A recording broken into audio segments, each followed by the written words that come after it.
Itu asyafaqah alal khalqi kullihim, punya empati, punya kasih sayang ke semua makhluk. Bahwa takdir kita ada perbedaan itu ya wajar, tapi bahwa definisi itu nyata. Tadi beliau menyebut termasuk satu saudara atau satu komunitas dengan makhluk-makhluk Allah yang lain. Pernah suatu saat Nabi memuji ada seorang nakal itu, diterima tobatnya Allah karena di jalan ketemu anjing, kemudian ngasih minum anjing itu dan Allah mengampuni. Meskipun secara hukum usul fikih tidak bisa digeneralisir, misalnya kalau minumin anjing 1 surga, kalau 100 tambah surga. Nanti lupa minumin manusia gara-gara kebanyakan minumin anjing gitu. Tapi apapun itu faktanya ada cerita di hadis seperti itu. Kemudian menyangkut komunitas internasional yang beberapa diantaranya tentu beda agama, beda keyakinan. Saya mau membacakan cerita di kitab Ar-Risalah Al-Qushairiyah. Jadi saya hanya membantu referensi-referensi yang diajarkan guru-guru kita. Ar-Risalah Al-Qushairiyah adalah kitab kesayangan Mbah Maimun karena dulu mbah beliau dapat ijazah dari Sayyid Umar Sato, kakaknya Sayyid Abi Bakar Sato yang punya kitab I'anatul Thalibin. Dan kitab itu dibawa ke Indonesia sampai ke saya sebagai murid beliau. Di antara yang disebut dalam Ar-Risalah Al-Qushairiyah ini Thariqatu Ahlil Ilm, kitab Ar-Risalah Al-Qushairiyah itu. Saya baca nasnya atau ibaratnya atau teksnya.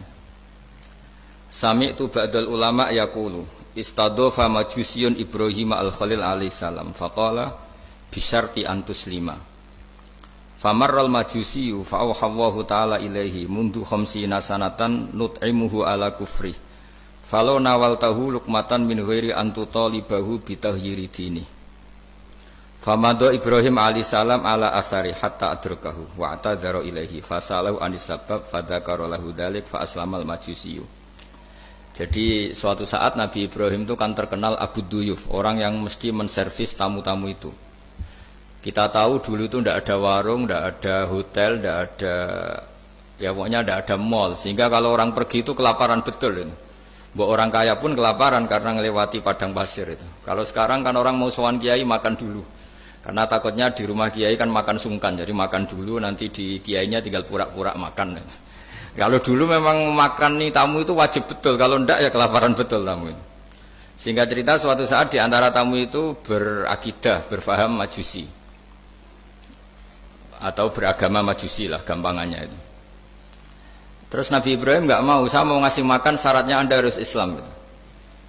Akhirnya orang ini putus asa kemudian meninggalkan Nabi Ibrahim.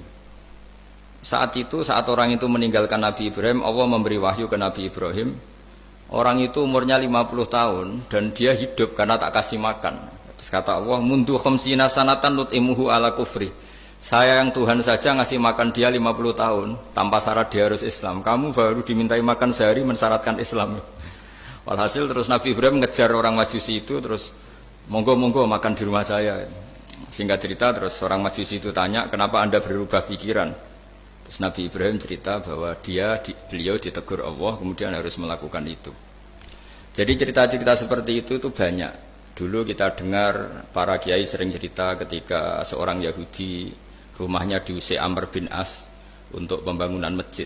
Ketika lapor ke Sayyidina Umar, masjid itu yang mengambil tanahnya orang Yahudi harus dikembalikan ke orang Yahudi. Dulu guru-guru kita juga sering cerita Sayyidina Ali itu pedangnya dicuri sama orang Yahudi. Ketika ketemu di pasar atau di jalan, kemudian Sayyidina Ali yakin itu pedangnya, dilaporkan ke Qadhi Syureh. Setelah itu Sayyidina Ali diminta, buktinya apa? Saksinya siapa? Kalau itu pedang Anda, saksinya Hasan dan Husain. Tapi kata hakim, Sayyid Hasan Husain itu keluarga Anda, tidak sah jadi saksi. Zaman itu Sayyidina Ali masih berargumentasi, waqad qala Rasulullah sallallahu alaihi wasallam Hasanun wa Husainun sayyida syababi ahli jannah. Tapi kata Imam Sureh, tetap standar saksi itu tidak boleh dari keluarga. Singkat cerita, qadhinya itu pakai standar hukum usul fikih, al-qaulu qaulu sahibil yad. Yang dibenarkan adalah yang sekarang megang barang itu. Ketika enggak ada saksi, al-musaddaq, yang dibenarkan al-qaulu qaulu sahibil yad, yang dibenarkan ya yang megang barang itu. Singkat cerita dimenangkan oleh orang Yahudi tadi. Setelah dimenangkan Sayyidina Ali agak kecewa, masa seorang Amirul Mukminin sidang di pengadilan negeri kalah. Tapi orang Yahudi tadi akhirnya insaf, sadar sampai masuk Islam, sampai beliau ngendikan bihada taqumus sama wal ard, karena ini langit dan bumi berdiri karena keadilan itu. Jadi ini cerita-cerita referensi yang bisa menolong teman-teman siapapun berkomunitas internasional. Karena pikiran saya sederhana ya, al ilmu yurisul akhwal, ilmu itu melahirkan sikap. Jadi kalau kita punya referensi yang cukup tentang toleransi, insya Allah kita hidup di mana saja punya toleransi, karena toleransi itu juga ajaran agama. Di antara yang diceritakan para guru-guru kita adalah ketika Nabi mau dibunuh oleh orang namanya Daksur atau Duksur, siapa nggak tahu KTP-nya saya. Kiai-kiai kalau baca Daksur. Ketika beliau sedang santai di satu tempat, tahu-tahu ada orang yang mengambil pedangnya, kemudian bilang, "Mayyam na'uka minni ya Muhammad. Sekarang Anda sama saya berdua, siapa yang bisa menghalangi kamu?" Nabi dengan rileks menghentikan Allah. Kemudian si Daksur ini gemetar, pedang jatuh. Kemudian diambil Nabi. Sekarang ya Daksur, mayyam na'uka minni, yang bisa menghalangi kamu siapa? Orang itu bilang, la ahada, tidak siapapun. Nabi dengan gampangnya fa'afa anhu, Nabi memaafkan. Padahal ini jenis harbi, jenis orang yang jelas punya niat bunuh. Terus artinya kita yang ngaji di pesantren, saya ngaji di Mbah Maimun, punya Bapak Kiai Nur Salim, semuanya ngajarkan bahwa di mana-mana perang kekerasan itu ya karena kita diperangin. Udina lilladzina yuqatalun, karena kita diperangi kita boleh perang. Qatilul ladzina yuqatilunakum. Jadi yang boleh kita perangi ya zaman kayak kita dulu dijajah Belanda, dijajah Jepang zaman itu. Ketika sudah tidak ada penjajahan, ya alasan itu sudah hilang karena mereka tidak merangi kita. Jadi apa ya, perang ya ada konteks rasionalitasnya, damai juga ada konteks rasionalitasnya. Tapi karena kita punya tradisi referensi, teman-teman yang di Jerman tak bantu, tadi ada kitab Arisal Al-Qushairiyah, terus ada beberapa cerita-cerita tadi kayak Daksur. Kalau ayatnya jelas ya, jelas qatilul ladzina yuqatilunakum wa in janahu lisalmi fajnah laha wa tawakkal 'ala Allah. Bahkan seperti yang diceritakan Profesor Quraisy tadi, yang sedang kita benci pun bisa saja suatu saat teman. Dalam surat Mumtahanah itu atau Mumtahinah ada ayat asawwau ayyaj'ala bainakum wa bainal ladzina ataitum minhum mawaddah. Bisa saja orang yang sekarang kamu benci suatu saat kamu cintai. Wallahu qadir, itu Allah Maha Kuasa. Dan tadi saya menambahkan yang dikatakan Profesor Quraisy tentang belajar. Dulu Nabi itu enggak puasa Asyura.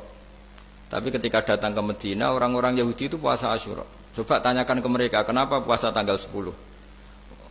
Terus mereka menjawab, yaumun najjawahu fi Musa, itu hari yang Allah menyelamatkan Nabi Musa. Terus fa'amara bisyami, kemudian Nabi menyuruh sahabat puasa. Artinya dulu itu segampang itu hidup, itu sesuatu yang baik, apa ya sudah ditiru. Meskipun kita tahu Nabi itu tentu mustaqil bil istihad, Nabi itu orang yang mandiri. Tapi memberi percontohan kita betapa gampangnya kita seperti itu. Dulu ada seorang Yahudiyah meminta sama Sayyidah Aisyah dan dikasih. Ketika dikasih, dia mendoakan semoga kamu Aisyah selamat dari siksa kubur. Zaman itu Sayyidah Aisyah itu belum tahu tentang siksa kubur, sehingga beliau engkar, enggak percaya. Tapi setelah Rasulullah datang dan diceritanin, Nabi, oh iya siksa kubur itu ada. Dan semenjak itu Nabi selalu isti'adah, minta perlindungan dari siksa kubur. Jadi dulu di komunitas-komunitas beda agama, sesuatu yang benar ya dibenarkan. Makanya kaidah umum dalam interaksi antar agama itu la tusaddiquhum wa la tukadzibuhum, ya kamu jangan bilang iya, jangan-jangan enggak, ya jangan bilang tidak, jangan-jangan iya. Jadi aturan ilmunya jelas, la tusaddiquhum wa la tukadzibuhum. Ya artinya sesuai referensi ilmu lah, kira-kira begitu. Terus yang terakhir, ini saya mohon maaf sama komunitas di Jerman karena saya ini pura-puranya aja sibuk. Karena saya kira ini seberapa jam lagi saya ngajar ini. Nanti kalau saya tidak ngajar di sini yang ngundang agak-agak dosa, jadi supaya sama-sama tidak dosa ini saya ya nuruti jenengan, tapi ya karena saya ngajar ini juga yang datang orang macam-macam, ada yang Kalimantan, Sumatera mau ngaji di sini. Ini seberapa jam lagi saya ngaji Sahih Muslim. Yang terakhir ini di halaman Kitabu Adabil Ulfa wal Ukhuwah halaman 285 dalam Ihya juz 2. Di kitab saya juz 2, mungkin kalau beda cetakan yang jelas ikut Kitabu Adabil Ulfa wal Ukhuwah. Di sini diterangkan oleh Imam Ghazali dengan beberapa riwayat yang